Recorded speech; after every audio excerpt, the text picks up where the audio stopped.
Bonjour et bienvenue dans cette vidéo. Nous sommes aujourd'hui le 26 octobre 2015 et nous continuons notre série d'exercices d'application sur les limites. Comme exercice, nous avons montré que la suite de termes général un égale à moins 1 à la puissance n est une suite divergente, n'admet pas de limite. Ce qui veut dire quoi? Ce qui veut dire que la suite peut admettre deux limites ou il existe deux intervalles ouverts dans lesquels la limite de cette suite se trouve. Si une suite admet deux limites, alors elle est divergente. Si une suite admet deux intervalles dans lesquels la limite de cette fonction, de cette suite se trouve, alors la suite est divergente. Essayons tout simplement de regarder, de faire un petit constat. Si nous regardons la suite, nous avons un égale à moins 1 à la puissance n. Supposons que le n est pair.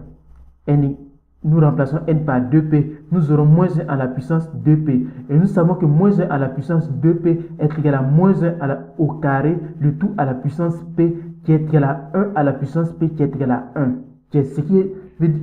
Et donc, la limite quand n p tend vers plus l'infini de up est égal à, de u de 2p est égal à 1. Dans un autre cas, si le n est impair, c'est-à-dire que le n est égal à 2p plus 1, nous avons u de 2p plus 1 égale à moins 1 à la puissance 2p plus 1 qui est égal à moins 1 fois moins 1 à la puissance 2p qui est égal à moins 1. Et la limite quand p tend vers plus l'infini de u indice 2p plus 1 est égal à moins 1. Nous voyons que la suite un admet deux limites en fonction de n. Soit elle admet 1 pour limite, soit elle admet moins 1 pour limite. Et donc, une suite qui admet deux limites différentes en l'infini est une suite divergente. Une suite qui admet deux limites différentes est une suite divergente. Puisque si elle convergeait, elle convergerait vers une limite qui serait unique. Comme solution, nous avons pour tout petit n élément de grand N, nous avons un est compris entre quoi? Entre moins 1 et 1. Donc, un est borné et ne peut donc pas avoir de limite infinie. Ça, c'est le premier constat. Un est borné et ne peut donc pas avoir de limite infinie. Supposons désormais que la suite un admet pour limite un certain réel L. Elle admet pour limite un certain réel L. Supposons qu'elle admet pour limite un certain réel L. D'après le cours, alors il existe un rang grand N au-delà duquel un est élément de l'intervalle ouvert L-R, L plus R. Alors il existe un grand N au-delà duquel tous les termes de un vont venir se trouver dans un intervalle ouvert L-R, L plus R. C'est un intervalle de rayon centré en L et de rayon R. C'est un intervalle centré en L et de rayon R, puisque ici nous avons L-R et de l'autre côté nous avons L plus R, centré en L et de rayon R et L étant la limite de la suite. C'est-à-dire que si nous prenons par exemple R égale à 1 demi, on aura quoi? L moins 1 demi est strictement inférieur à un est strictement inférieur à L plus 1 demi.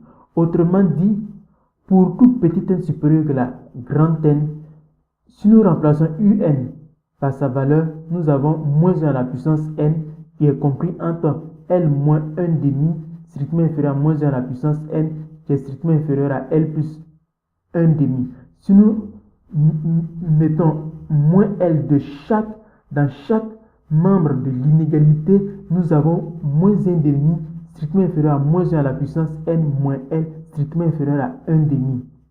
Cette double inégalité conduit à... Nous avons ici une double inégalité, n'est-ce pas? Cette double inégalité conduit à... Lorsque n est impair, on prend n égale à quoi? 2p plus 1. Donc, moins 1 à la puissance n est égal à moins 1 à la puissance 2p plus 1, qui est à moins 1 à la puissance 2p fois moins 1, qui est à la moins 1 au carré, le tout à la puissance p fois moins 1 qui est égal à moins 1, puisque nous savons que moins 1 au carré est égal à 1. Et à la puissance p, ça nous donne 1, multiplié par moins 1, on a moins 1. Donc, moins 1 à la puissance n moins L est égal à moins 1 moins L. Et quand nous la remplaçons dans cette inégalité, nous avons moins 1 demi strictement inférieur à moins 1 moins L strictement inférieur à 1 demi. Ce qui va impliquer que quoi? Ce qui va impliquer que lorsque nous ajoutons 1 à chaque membre de l'inégalité, nous avons 1 moins 1 demi strictement inférieur à moins L strictement inférieur à 1 plus 1 demi. Ce qui va nous donner ici 1 demi strictement inférieur à moins L strictement inférieur à 3 demi. Et lorsque nous multiplions par moins 1, l'inégalité change de signe. Nous avons moins 3 demi strictement inférieur à L strictement inférieur à moins 1 demi. Ici, nous voyons que le L est strictement négatif. Donc, étant donné que le L est strictement négatif, nous voyons que la limite de la suite, lorsque n est impair, converge vers une limite L qui est négative.